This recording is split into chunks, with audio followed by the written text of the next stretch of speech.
All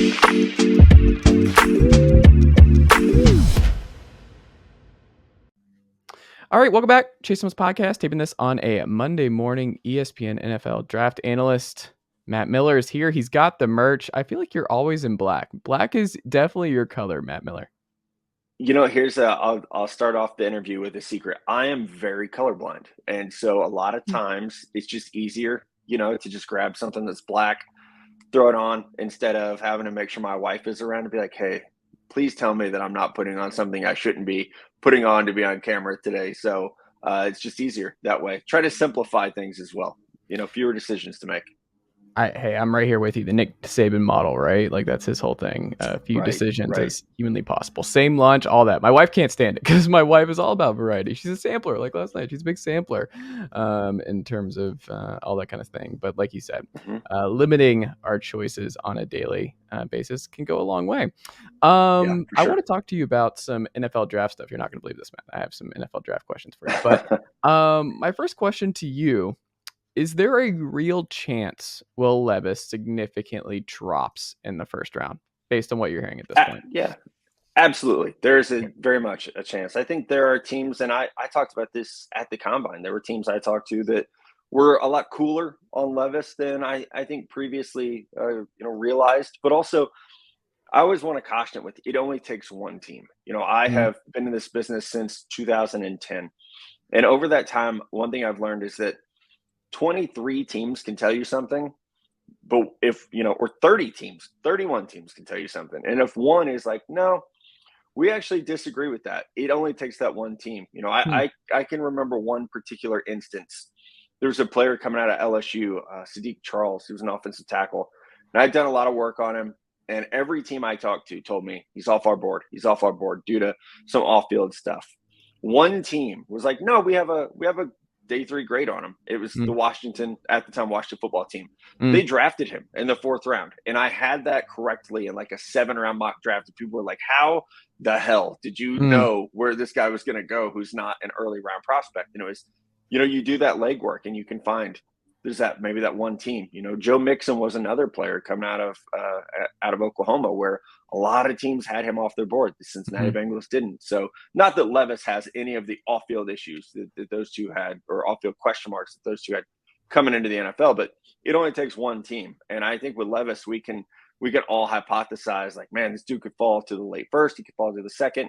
But if the Indianapolis Colts like him, he could also be a top 5 pick. So that's kind of the fun part, but also the part that gives all of us draft analysts like severe anxiety is that it only takes one team to mess it all up. Are you hearing more buzz about Hendon Hooker in the first round? Yes. Yeah, absolutely. And again, this is not, I wouldn't say it's new buzz, Chase, but it's getting brought back, because I do think even so he tore his ACL November 19th. At that time, there was a lot of first round buzz.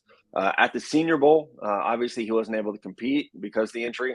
There was still a lot of talk. You would hear it all the time of, man, if he hadn't gotten hurt, if he hadn't hurt the knee. But I think, between the Senior Bowl and the Combine, a lot of positive reports came out about his timeline, where he's at in terms of rehab, when he might be available, that he might actually be available this season to play. I think those things kind of helped. And now people say, well, maybe the injury is not as much of a factor as we thought. So I definitely think so. As with anything, just like with the Will Levis talk, I think we've been fooled in the past looking for that next quarterback. It's always, I don't know how long you've been doing this. You remember Mason Rudolph was supposed to go late first round. Didn't happen, right? And last year, Desmond Ridder, Malik Willis, maybe they could go late first round. They didn't even go round 2. So I think, a lot of times you hear there might be another one. There might be another guy. It feels like ever since Baltimore traded up to get Lamar Jackson, we've all been waiting for a team to do the same thing with another quarterback to lock in that 5-year contract. We haven't seen it, but I think Hendon is certainly talented enough to go in that mid to late 20 range. So do you think there is just the incorrect narrative nationally with the way people, like, I'm obviously biased. I'm a Knoxville guy, a UT alum and a UT guy, and watched a lot of Hendon Hooker. But does it seem like there is a disconnect between those folks and what coaches and GMs see with what Heupel's offense is and how easy it will be to acclimate guys from his scheme, whether it's Darnell Wright, Jalen Hyatt, Hendon Hooker, whoever? Does it seem like there is a disconnect there? There's definitely, I think, concern. I did Mel Kiper's radio show Saturday morning, and he was like, "Hey, I don't see it with Hendon Hooker. Why do you like him?" Mm. And, he even brought up the scheme. You're playing in a scheme that is it's kind of a, that up tempo vertical stretch. You're taking advantage of the hashes. It's a beautiful scheme, and that's not Josh Heupel's fault, right? I mean, it's a great scheme. And I would even say about whether it's Hendon or Darnell Wright or Jalen Hyatt, Cedric Tillman, next year, Brew McCoy will probably be the guy. It's that they can only do what they're coached to do. And I think another thing, a big scouting lesson is just because that's what a player was asked to do in college doesn't mean it's the only thing he can do. So you try to evaluate the traits. And with Hendon Hooker, I see traits. He's got the arm talent to make every throw in the box. He's been accurate. Every throw he's been asked to make. So what we've seen has been accurate. Doesn't turn the ball over, even though you're in a scheme that asks you to push the ball vertically. He has the best touchdown to interception ratio of any quarterback in this class while having NFL size, NFL athleticism. So for me, I evaluate the traits of Hooker, and they say starting quarterback. And honestly, to me, Hooker's traits plus production are actually better than a Will Levis because, Will has good traits. The production scares the hell out of you because he's thrown 23 interceptions the last 2 years, and was at Penn State where he couldn't start. So those things scare you a little bit, whereas Hooker goes from Virginia Tech, where he played, to Tennessee, where he gets on the field immediately and elevates his game. I think that gives me a little more, of a good feeling about him. And two completely different offenses that he came from. Absolutely. Yeah. Well, there you go. I love that. Do you think it's the Vikings if Hendon Hooker does go anywhere in the first round? Does the Vikings feel like the most logical fit? I love that fit. Yeah, absolutely. And I mean, you can look at the fact that Kirk Cousins is getting older.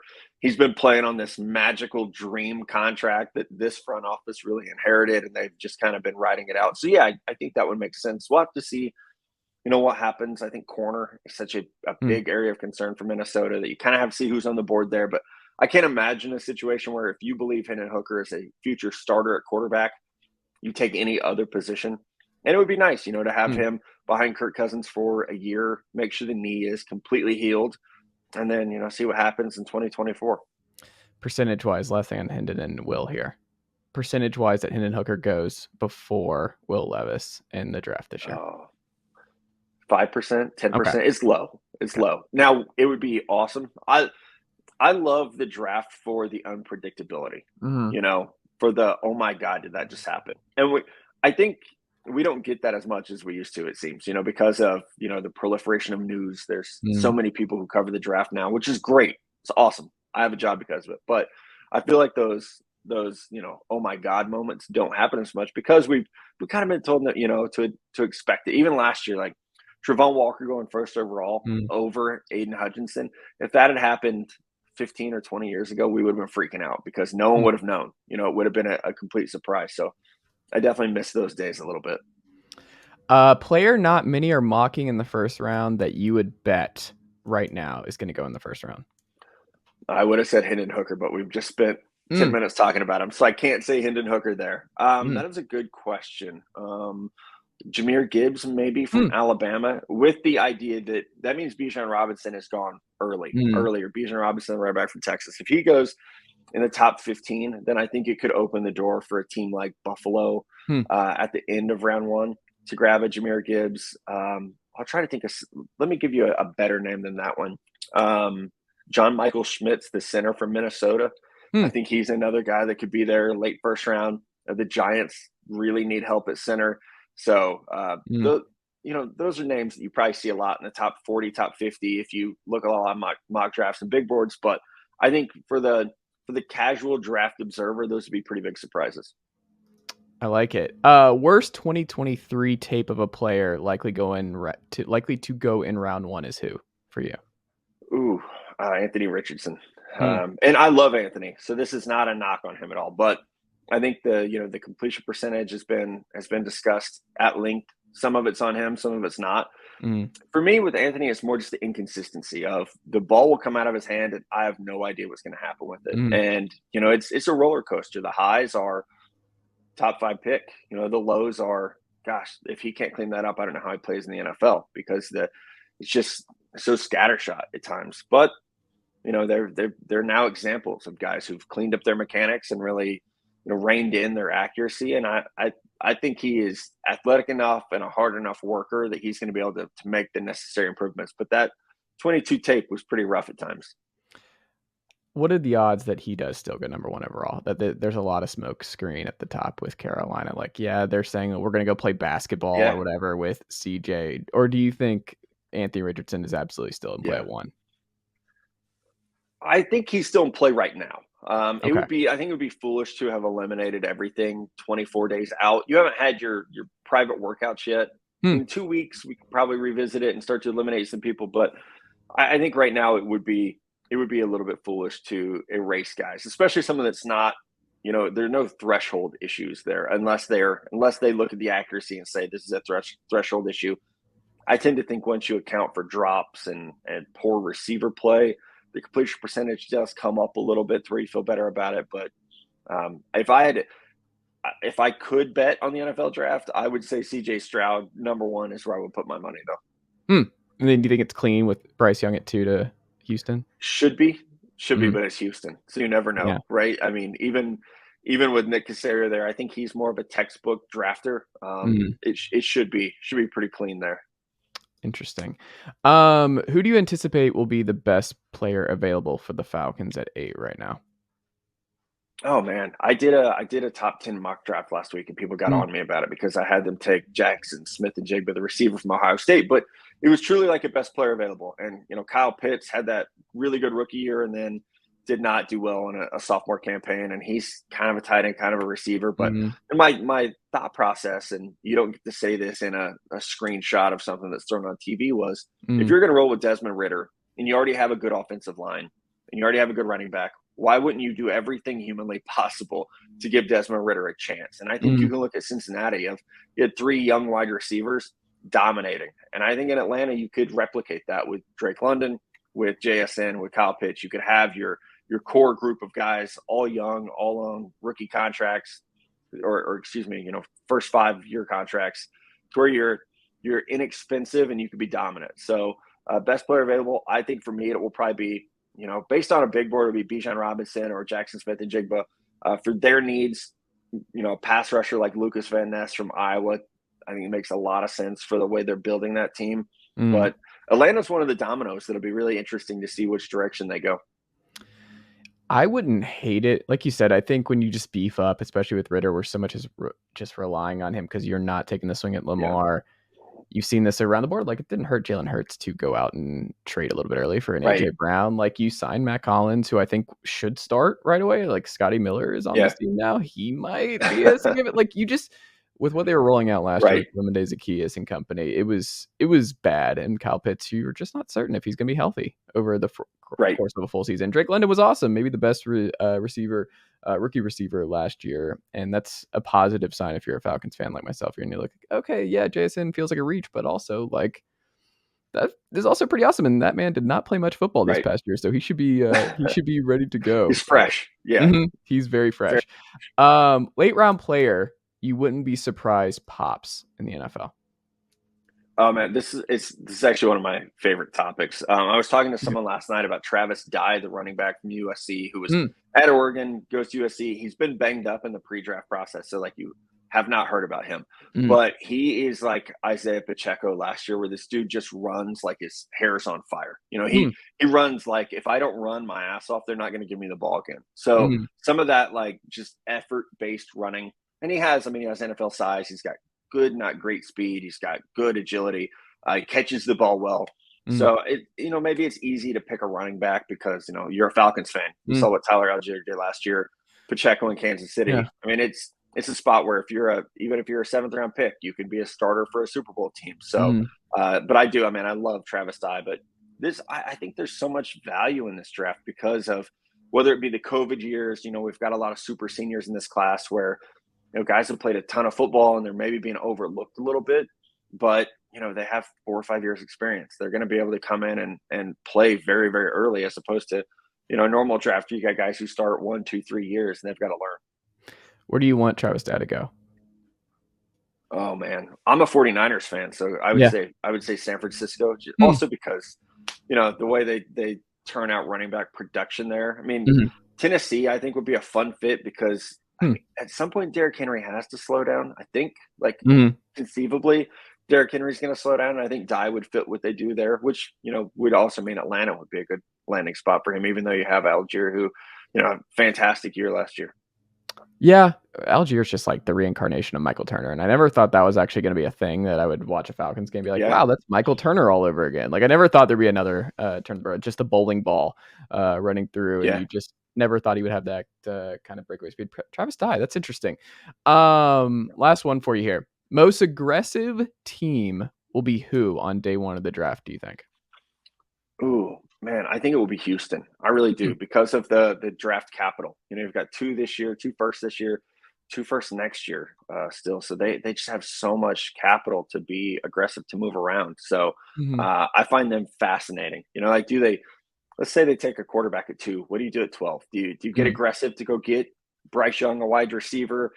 Do you start to rebuild that defense that, is very, very, very weak right now, especially in the front 7? So I definitely think, and with a new head coach there with DeMeco Ryans, we're gonna see his fingerprints all over this thing. So they're a team that I think could be super aggressive. If they walked out with 3 first-round picks, I wouldn't be surprised. Actually, can I ask you one quick final run through? Absolutely, do it. Okay, it's a Tennessee thing because you've got my brain spinning here. I'm gonna throw the names out, and you're gonna tell me which round you think they go in on April 3rd. Ooh, this is fun. Yeah. Okay. Darnell Wright. First round. No doubt. Okay. Hendon Hooker. Early second. Okay. Jeremy Banks. Ooh, fourth. I'm gonna say fourth. I think the linebacker class, I think those guys come off later this year. Interesting. Well, I didn't know if he'd get drafted. Like, that's interesting. Okay, well, there we go. That's high. That's a win for Tennessee. I think he's like my 6th linebacker. Interesting. So, yeah. You should watch that tape against South Carolina without him. Like that's all he needs to show teams is just what happened in South Carolina. Byron Young. I think I have a 3rd round grade on him. Yeah. Okay. Cedric Tillman. 3rd as well. I love Cedric Tillman though. Okay. I know you said rapid fire, but man, I love Cedric Tillman. If he's healthy, I love that dude. Princeton Fant. Oh, I don't know if I have him. Okay, he didn't make it. Does Princeton Fant not make it? Our favorite HVAC here. Number 348 on my board. So not draftable, but he made the board. Very close. So he sticks with somebody. San Francisco feels like a good fit for him, right? Kyle Shanahan could figure out a way to move him around and do stuff. For a fullback, you're probably not going to get drafted, just the way that the economics of the game, but you could still play for 10 or 12 years. Yeah. There you go. Jerome Carvin.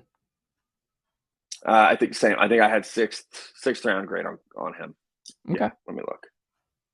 Yep. 6th round grade. See, I'm starting to lock it in the memory of these guys, which is important this time of year. You're going to be all I got you on the Tennessee stuff. You're just going to be ready to go on any Tennessee questions in the future. I got you locked and loaded. I think that's it. That's a really big class for Tennessee. I think that's really Jalen Hyatt. The Jalen Hyatt was. I didn't say Hyatt. I forgot about Jalen Hyatt. Yeah. And I feel like I'm the highest on Hyatt of all the draft analyst guys. I have him in my top 25, but if he's a 2nd round pick, I won't be surprised. Really? Yeah. Just because I think we talked about with Hendon, it's you're kind of a one-trick pony. I happen to think that one trick is really, really good, and there's value for someone that runs as well as he does, deep threats. My comp for him was Will Fuller, who went earlier than people thought when he came out. So I'll be hoping good things for Hyatt. Those kids are always going to get crushed, and it's not fair because they're just going to be the fans are going to it happened with Henry Ruggs where it's oh, what a reach by the Raiders at the time. And then it just those kind of speedster types are just Corey Coleman, John Ross. Yeah, you're always Nobody likes those picks. They're just what else does he do? But it kind of speaks to what you're saying, where it's well, if he's really good at that in college, that's what they're gonna do. It's matchup based. You can't stop. Alabama couldn't stop Jalen Hyatt, so we're gonna keep doing that. I like to remind people of that exact point. Of Nick Saban couldn't stop this dude, so maybe he's good at football. Maybe. There you go. ESPN's Matt Miller here. Go read him. He's got a great Substack, The Draft Scout. You got just all kinds of great radio hits, all kinds of great content over on the mothership.